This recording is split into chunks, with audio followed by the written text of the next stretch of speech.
Dear students, welcome to the lecture number 7 part 2।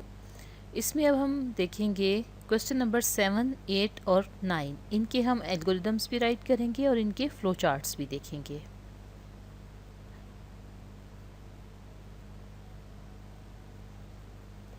Question number 7 में हमारे पास है write an algorithm to find the sum of given sequence.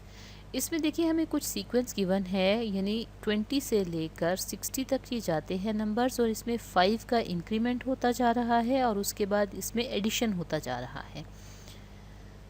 तो देखिए इसमें अब हमें देखना है कि इनपुट गिवन है या नहीं। अब इसमें क्या हमें इनपुट गिवन है कि ये नंबर्स हमें गिवन है ना, सबसे पहले कि ये देखिए ये है तो सीक्वेंस, लेकिन इसमें नंबर गिवन है कि 20 से आपने स्टार्ट करना है कोई नंबर और उसको ऐड करते जाना है 5 के इंक्रीमेंट के साथ। तो इसमें अब हम लेट करेंगे, इनपुट करेंगे, या अब हम इसमें इसको जो है वो एज्यूम करेंगे। तो यहाँ पर देखें कि हम इनको एज्यूम कर सकते हैं, हमें ज़रूरी नहीं है कि हम यहाँ पर इसको इनपुट करें।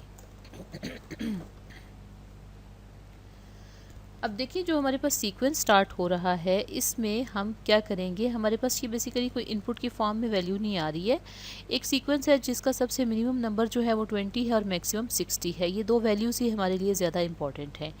तो हम स्टेप 1 में स्टार्ट करेंगे, let number n is equal to 20 and sum is equal to 0। इसमें आप देखेंगे तो आपके पास क्या हो रहा है कि n हमने 20 इसलिए लिया कि ये सबसे मिनिमम वैल्यू है, और सम में 0 इसलिए लिया कि 0 इज़ एन एडिटिव आइडेंटिटी। ये मैं आपको एक्सप्लेन कर चुकी हूँ कि अगर 0 को किसी भी नंबर में सम किया जाए, ऐड किया जाए, तो उसकी वैल्यू पे फ़र्क नहीं पड़ेगा। तो इनिशियली हम इसको 0 रखते हैं ताकि इसमें कोई और गार्बेज वैल्यू ना हो जो हमारे सम को अफेक्ट ना करे, क्योंकि ये वो वेरिएबल है जिसको हम बार बार रिपीटेडली यूज़ करेंगे। तो यहाँ पर हम दोनों वेरिएबल्स को एज्यूम कर लेते हैं। ये सम है, ये n है। सम में हमने 0 रख लिया, n में हमने 20 रख लिया। स्टेप 2 में हम क्या करें, sum is equal to sum plus n, यानी सम प्लस n को ऐड करके जो आंसर आ रहा है उसको हम सम में स्टोर कर रहे हैं। और नेक्स्ट स्टेप में क्या करें, n के अंदर 5 का इंक्रीमेंट, यानी n हमारे पास 20 प्लस 5 इज इक्वल टू 25 हो जाएगा। अब इंक्रीमेंट के बाद हमने क्या दोबारा इस 25 को सम में ऐड करना है या नहीं करना, इस डिसीजन से यहाँ पर एक डिसीजन मेकिंग होगी। और हम इसकी वैल्यू चेक करेंगे कि if n is less than और इक्वल टू 60 देन तब हम एडिशन करेंगे और स्टेप नंबर 2 पे दोबारा वापस जाएंगे। तो हमारे पास 25 जो है वो लेस देन और इक्वल टू 60 है, तो हम डेफिनेटली सम प्लस n को ऐड करेंगे और जो हमारे पास आंसर आएगा 45 वो हम सम में स्टोर कर देंगे।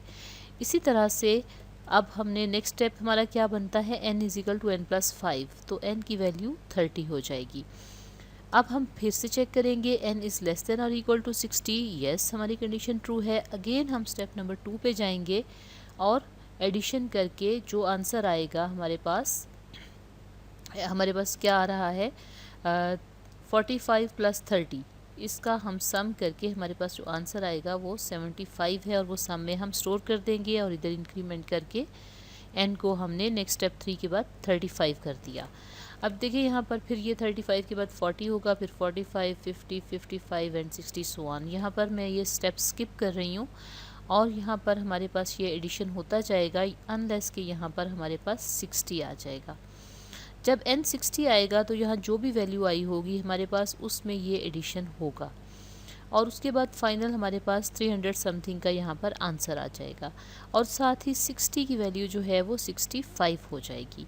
तो जब यहाँ पर अब हमने n में फाइनली इंक्रीमेंट किया और अब हम चेक करेंगे n इज़ लेस देन और इक्वल टू 60, तो यहाँ पर हमारी कंडीशन फॉल्स हो जाएगी।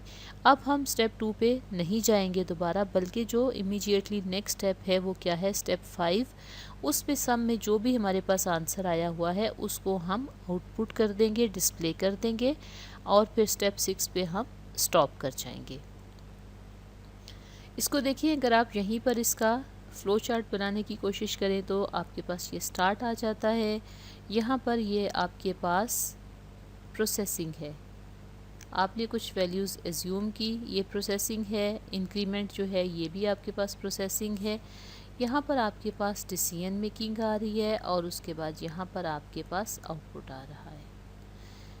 और यहाँ पर आपके पास स्टॉप सिंबल है। तो देखिए आप एल्गोरिदम के साथ ही आपको बहुत आसानी से फ्लो चार्ट के भी सारे स्टेप्स पता चल गए। यहाँ गो टू है, जहाँ गो टू है वहाँ से हम दोबारा से हमने स्टेप पे मूव करना है। अब यहाँ हम गो टू स्टेप 1 पे जा रहे हैं, 2 पे जा रहे हैं, वो यहाँ पर हमें इसको क्लियर नहीं कर सकती हूँ, नहीं करूँगी, क्योंकि यहाँ पर हम इन चीज़ों को हमने मिक्स लिखा हुआ है। हम हर दफ़ा स्टार्ट से नहीं जाएंगे, हम हर दफ़ा स्टेप 2 पे ही जाएंगे यहाँ पर, लेकिन इसको हम ज़्यादा एलेबोरेट करते हैं फ़्लो चार्ट में। तो अब क्वेश्चन नंबर 7 का हम फ़्लो चार्ट ड्रॉ करते हैं। तो अब आपको जो मैंने एल्गोरिदम के साथ जो है सिंबल्स ड्रॉ करके बताई हैं, उसके बाद आपको ये ज़्यादा क्लियर हो जाना चाहिए। हमने सबसे पहले स्टार्ट सिंबल ली और हमने लेट क्या किया है, n = 20 एंड दूसरी वैल्यू हमने क्या ली थी, सम = 0। तो ये हमारी इनपुट नहीं है, बेसिकली ये भी कुछ प्रोसेसिंग है जो हमने परफॉर्म की है। उसके बाद हमारा नेक्स्ट स्टेप क्या था, हमने कैलकुलेशन की थी, वो भी प्रोसेसिंग थी। उसको हम अलग स्टेप में, क्योंकि वो हमने रिपीट करना है बार बार, इसलिए उसको हम अलग स्टेप में लिख लेते हैं। अदरवाइज़ ये हैं सारी प्रोसेसिंग ही। तो हमने करना था सम = सम प्लस n, ये हम रिपीट कर रहे थे, और n = n+5। ये दो स्टेप्स ऐसे थे जो हमारे एक साथ रिपीट हो रहे थे, तो इसलिए हम इनको एक साथ प्रोसेसिंग सिंबल में राइट कर लेते हैं। और उसके बाद हमारी डिसीजन मेकिंग थी। डिसीजन मेकिंग क्या थी कि n की वैल्यू हम चेक कर रहे थे, if n is less than और इक्वल टू 60। तो यस की सूरत में हमने क्या करना था, अगर यस था तो हम इस सम में दोबारा एडिशन करते जा रहे थे, और जब ये वैल्यू 65 तक पहुंचती है तो नो की सूरत में हम क्या करते हैं, हम सम को आउटपुट कर देते हैं। तो यहाँ हम करेंगे आउटपुट सम, और इसको डेफिनेटली हम इनपुट आउटपुट सिंबल में रखेंगे, और उसके बाद फिर हमारा फ्लो चार्ट यहाँ पर स्टॉप हो जाएगा। तो इस तरह से ये देखें कि बहुत ही सिंपल है। अगर आपको प्रॉब्लम समझ में आ गया है तो उसका एल्गोरिदम राइट करना या फ्लो चार्ट बनाना बहुत ही ज़्यादा आसान काम है। आपके पास अगर अननोन कोई क्वेश्चंस भी आ जाते हैं एग्ज़ाम में, तो आप वो भी आसानी से सॉल्व कर सकते हैं, अगर आपने इसके मेथड को, इसके कॉन्सेप्ट को अच्छी तरीके से अंडरस्टैंड किया है। नेक्स्ट हम क्वेश्चन नंबर 8 को देखते हैं। इसमें क्वेश्चन है, write an algorithm to find the product of given numbers 1, 3, 5, 7। इसमें अगर आप ऑब्ज़र्व करें तो हमारे पास 2 का इंक्रीमेंट आ रहा है। इसका हम सबसे पहले एल्गोरिदम देखते हैं। स्टेप 1 पे हम स्टार्ट करेंगे, और हमने सबसे छोटी वैल्यू हमारे पास 1 है और सबसे बड़ी वैल्यू 15 है। तो हमने नंबर n को किससे इक्वल करना है, 1 के इक्वल। और प्रोडक्ट में हम 1 इसलिए स्टोर कर रहे हैं कि 1 इज़ आइडेंटिटी। ये मैं ऑलरेडी आपको एक्सप्लेन कर चुकी हुई हूँ, क्योंकि अगर इसमें आप 1 स्टोर नहीं करेंगे, फॉर एग्ज़ाम्पल आप इसमें 0 स्टोर कर देते हैं गलती से, तो आपका आंसर गलत हो जाएगा। हर दफ़ा वो प्रोडक्ट जो है वो 0 से मल्टीप्लाई होगा नंबर, और आपका फाइनल आंसर भी 0 ही रहेगा। तो इसलिए हम इसमें प्रोडक्ट में पहले 1 स्टोर करेंगे, और सबसे पहले हम क्या कर रहे हैं, प्रोडक्ट को n से मल्टीप्लाई करेंगे। इसमें हम 2 वेरिएबल्स एज्यूम कर लेते हैं, एक प्रोडक्ट और दूसरा हमारे पास n है। प्रोडक्ट में भी हमने 1 दिया और n में भी 1 दिया, और स्टेप नंबर 2 में हमने दोनों को मल्टीप्लाई करके जो आंसर आ रहा है उसे प्रोडक्ट में स्टोर कर लिया। अब हम नेक्स्ट क्या करेंगे, स्टेप नंबर 3 पे जाएंगे, और 1 के अंदर 2 का इंक्रीमेंट होगा, तो नेक्स्ट वैल्यू n की 3 हो जाएगी। जैसे ही इंक्रीमेंट करेंगे हमें अपनी लास्ट वैल्यू को चेक करना पड़ेगा कि हमारा इंक्रीमेंट करते करते हम लास्ट स्टेज पर तो नहीं आ गए। तो अब हम चेक करेंगे कि n इज़ लेस देन और इक्वल टू 15, तो 3 इज़ लेस देन और इक्वल टू 15। अभी हम लास्ट स्टेज तक नहीं पहुँचे, तो हम स्टेप नंबर 2 पे यहाँ से मूव करेंगे, और जो आंसर आया है उसको हम प्रोडक्ट में से दोबारा मल्टीप्लाई कर देंगे। तो अब हमारे पास प्रोडक्ट में 1 पड़ा हुआ था, 3 से दोबारा ये मल्टीप्लाई होगा तो आंसर हमारे पास 3 आ जाएगा और n में वैल्यू जो है वो 5 हो जाएगी। उसके बाद 5 जो है वो चेक होगा कि 5 इज़ लेस देन 15, तो 5 की वैल्यू 3 से मल्टीप्लाई होकर 15 हो जाएगी और यहाँ पर और प्रोडक्ट में स्टोर हो जाएगी और n के अंदर 5 की वैल्यू 7 हो जाएगी एंड सो ऑन। ये इसी तरीके से मल्टीप्लिकेशन होती जाएगी और अनलेस कि आपके पास यहाँ n की वैल्यू जो है वो 15 हो जाएगी। जब 15 होगी तो यहाँ जो भी वैल्यू लास्ट आई होगी उसके साथ इसकी मल्टीप्लिकेशन हो जाएगी और आपके पास एक फ़ाइनल आंसर आ जाएगा और n में आपके पास 15 के अंदर 2 के इंक्रीमेंट के साथ n की वैल्यू 17 हो जाएगी। अब यहाँ पर स्टेप 4 में n की वैल्यू चेक होगी, n इज़ लेस देन और equal to 15, then go to step 4। तो यहाँ तो हमारी कंडीशन फॉल्स हो रही है, 17 इज़ नॉट लेस देन 15। तो हम क्या करेंगे, नेक्स्ट स्टेप पे मूव करेंगे, प्रोडक्ट को आउटपुट करेंगे, जो यहाँ आंसर आया वो आउटपुट होगा और उसके बाद हमारा एल्गोरिदम स्टॉप हो जाएगा। अब हम इसके फ्लो चार्ट को देखते हैं। तो देखिए फ्लो चार्ट में हमने सबसे पहले क्या करना है, स्टार्ट सिंबल है सबसे पहले हमारे पास। इसका फ्लो चार्ट भी बिल्कुल लास्ट क्वेश्चन से मिलता जुलता है। और उसके बाद हमने क्या किया था, एक वैल्यू जो है वो एज्यूम की थी, n की वैल्यू एज्यूम की थी। n इज़ इक्वल टू हमने लेट करना है, let n is equal to 1 और उसके अलावा p इज़ इक्वल टू 1। यहाँ मैं प्रोडक्ट नहीं पूरा लिख रही, p लिख रही हूँ। तो ये हमारे पास चूँकि कोई ऐसी इनपुट नहीं है जिस पे प्रोसेसिंग हो, इसलिए हम इसको प्रोसेसिंग सिंबल में ले रहे हैं। तो लेट कर लिया हमने n is equal to 1, p is equal to 1। तो नेक्स्ट हमारे पास क्या स्टेप था कि हम प्रोडक्ट के अंदर स्टोर कर रहे थे, हम कह रहे थे p is equal to p into n और n के अंदर हम इंक्रीमेंट कर रहे थे n is equal to n plus 2। तो ये दोनों ही प्रोसेसिंग स्टेप्स हैं। इसी तरीके से ये प्रोसेसिंग सिंबल में आएंगे। उसके बाद हमारे पास नेक्स्ट स्टेप में डिसीजन मेकिंग हो रही थी। डिसीजन मेकिंग हमारी क्या थी कि क्या n की वैल्यू जो है वो 15 से लेस है, if n is less than और इक्वल टू 15। तो यस की सूरत में हमने क्या करना था, दोबारा से हमने एडिशन करना था, प्रोडक्ट को मल्टीप्लाई करना था नई n की नई वैल्यू से और उसको हमने इसमें स्टोर कर देना था और साथ n के अंदर हमने 2 का इंक्रीमेंट या एडिशन करना था। और नो की सूरत में क्या हो रहा है, इट मीन्स के वी आर ऑल डन, हमें फ़ाइनल वैल्यू जो है वो प्रोडक्ट की मिल चुकी है। तो हम यहाँ पर आउटपुट करेंगे p। इस ध्यान में रखिएगा, आप लोग यूजुअली जो मिस्टेक करते हैं कि एक जगह आपने ऊपर अगर p लिखा है तो नीचे आप प्रोडक्ट लिख देते हैं, ऊपर प्रोडक्ट लिखा है तो नीचे p लिख देते हैं। तो जो भी सिंबल आप यूज़ करें through out the flow chart, उसको आप उस वेरिएबल नेम को कैरी करें, कंटिन्यू करें और याद रखें। और जब भी आपके पास फाइनल आंसर आ जाता है तो उसके बाद आपने स्टॉप कर देना है।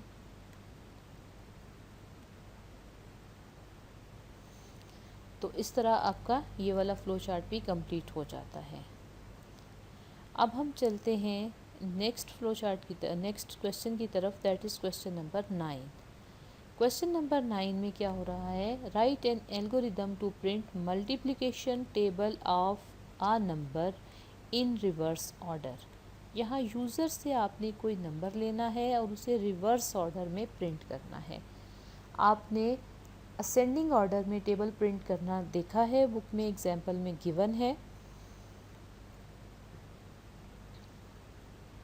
यहाँ पर हमें इससे रिवर्स काम करना है।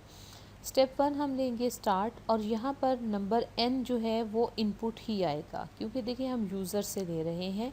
यहाँ हम यूज़र की इनपुट के बगैर जो है वो खुद से टेबल जनरेट नहीं कर सकते, इसलिए हम यहाँ पर इनपुट सिंबल यूज़ करेंगे जब फ्लो चार्ट का होगा। और यहाँ पर भी, यहाँ चाहे हम लेट यूज़ करें या इनपुट करें, यहाँ पर आपको कुछ खास फ़र्क नहीं पड़ता फ्लो इसके एल्गोरिदम के अंदर।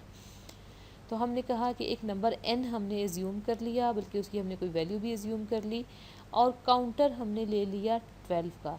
ये आप 10 भी ले सकते हैं, 5 भी ले सकते हैं, 1 से 5 तक टेबल, 1 से 10 तक टेबल, अगर आपको क्वेश्चन में ऐसी कोई कंडीशन गिवन नहीं है, और अगर आपके पास क्वेश्चन में स्टार्टिंग और एंडिंग नंबर गिवन है तो फिर आपने उसको फॉलो करना है। तो ये काउंटर के लिए रिवर्स में जाना है, तो बुक में हमने चूँकि 1 से 12 तक टेबल प्रिंट किया था, तो इसलिए मैंने जो काउंटर है उसको रिवर्स में 12 से स्टार्ट किया है, और उसके बाद जो आंसर हमारे पास आएगा उसको हम पी में स्टोर करेंगे। वैसे इसकी हमें ये मैंने यहाँ पर लिखा तो है, लेकिन इसको मैं आगे यूज़ नहीं करूँगी। ये सिर्फ इसलिए है कि अगर आप चाहें तो इसमें स्टोर कर सकते हैं, लेकिन मैं इसको यहाँ यूज़ नहीं करूँगी। ये मैंने इसलिए लिखा है कि आपको ये बताने के लिए कि हम वेरिएबल्स की स्पेस बचा भी सकते हैं। हम मिनिमम कोड के साथ एक अच्छा प्रोग्राम राइट करने के लिए ज़रूरी है कि जहाँ भी हम मैक्सिमम एक्स्ट्रा वेरिएबल से बच सकते हों, हमें बचना चाहिए। तो अब हम यहाँ पर राइट करते हैं। हमारा टेबल आपने अगर देखा हो किस तरह से होता है। फॉर एग्ज़ाम्पल यहाँ पर n है, अब देखते हैं हमने आउटपुट करना है, इस आउटपुट को प्रिंट करते हैं। तो हमारे पास n आ जाएगा और c आ जाएगा, और उसके बाद n मल्टीप्लाइड बाय c आ जाएगा। जब हम इसमें वैल्यूज़ पुट करके देखेंगे तो हमें सही समझ आएगी। अब देखिए इनिशियली हमारे पास क्या है, n में हमारे पास क्या आ रहा है 5, और c में वैल्यू क्या है 12, और इन दोनों से को मल्टीप्लाई करके क्या आ जाएगा हमारे पास 60। और नेक्स्ट स्टेप क्या है, c को डिक्रीमेंट कर देना है 1 से। Decrement means c is equal to c minus 1, तो c 11 हो जाएगा। आपने असेंडिंग डिसेंडिंग नंबर तो बहुत छोटी क्लासेस में पढ़े होंगे ना, तो आपको अच्छे तरीके से मालूम है कि डिसेंडिंग ऑर्डर का मतलब है हम मैक्सिमम वैल्यू से मिनिमम वैल्यू की तरफ आ रहे हैं। तो अब 12 के बाद जो उससे नेक्स्ट जो आपके पास उससे छोटा नंबर है वो 11 है। अब 1 के इंक्रीमेंट से हम 11 पे आ गए, और हमने यहाँ चेक करना है इंक्रीमेंट या डिक्रीमेंट के फ़ौरन बाद कंडीशन मस्ट है, चेक करना है कि c is greater than equal to 1। कहीं हम डिक्रीमेंट करते करते 1 पे तो नहीं पहुँच गए। अगर नहीं पहुँचे हैं तो इट मीन्स के we should move to step 2। हमें अभी मल्टीप्लिकेशन को जारी रखना है।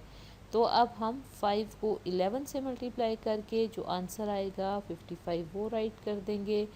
फिर हम c में डिक्रीमेंट करेंगे, 10 हो जाएगा, और होते होते ये हमारे पास फाइनली c की वैल्यू 1 आ जाएगी। n में देखिए हम कोई वैल्यू में चेंज नहीं कर रहे, और n क्रॉस c में हम इसका प्रोडक्ट प्रिंट कर रहे हैं।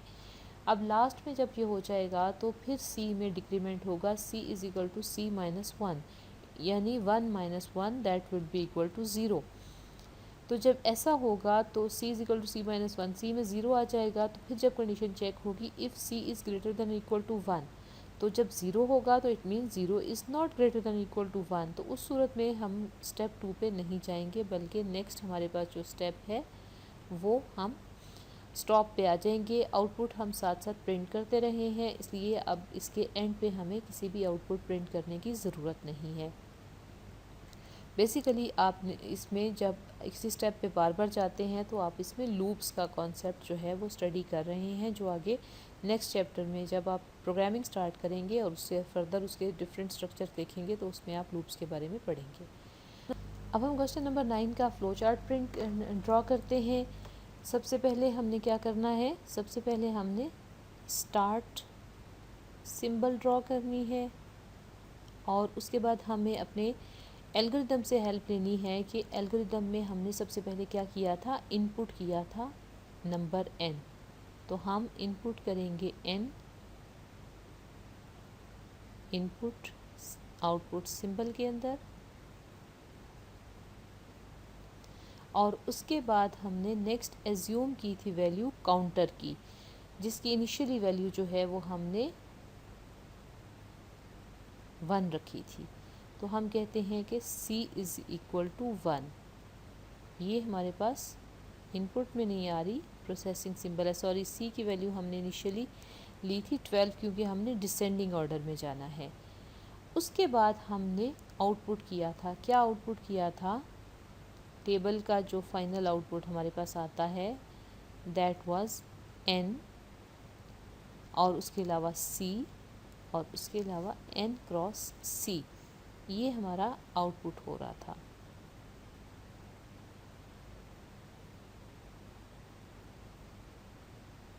तो ये हमारे पास आउटपुट सिंबल में आ गया। उसके बाद हमारे पास c में डिक्रीमेंट करना था हमने। तो डिक्रीमेंट प्रोसेसिंग है, C = C-1 प्रोसेसिंग सिंबल आ जाएगी। और डिक्रीमेंट के बाद हम डिसीजन मेकिंग कर रहे थे कि C की वैल्यू हमें चेक करनी पड़ेगी।